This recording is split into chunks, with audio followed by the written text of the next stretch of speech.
magandang araw sa inyong lahat, Luzon, Visayas at Mindanao. Andito tayo ngayon sa bahay ng Mayor sa Dulag, Leyte.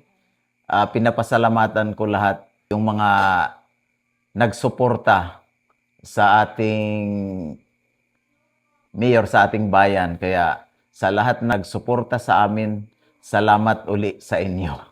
At least alam nyo pumili kung sino ang nagmamahal sa ating bayan. Walang iba kung hindi ang ating kadugo pa rin.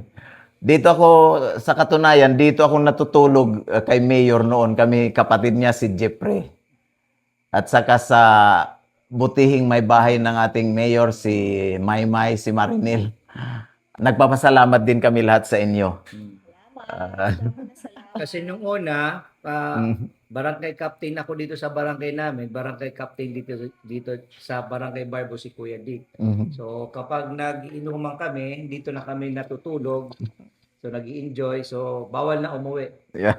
Yun. So mga bata pa, kung malalasing, Mm-mm. tulog na lang kung kahit saan. Di ba? Yeah, ganun. Kaya salamat uli sa suporta ninyo. Suportahan pa rin siya kung ano man ang mga magagandang programa niya Para sa Dulag. para gumanda naman ang ating bayan. Para sa Dulag, Oo. Leyte. Sige. Only in Dulag, Leyte. One and only Dulag. Yeah. Kitahin mo. Ikaong kamo. Adidam sura.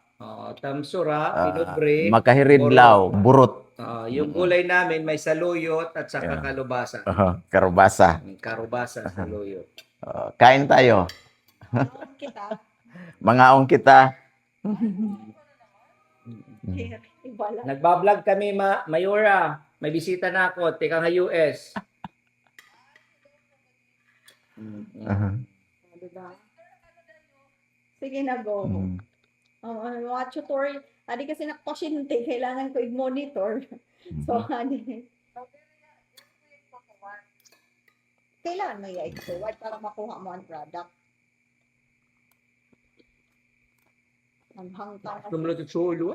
Ito ka ng paksyo. Naghang ka, naghang. Okay. Mhm. Yan.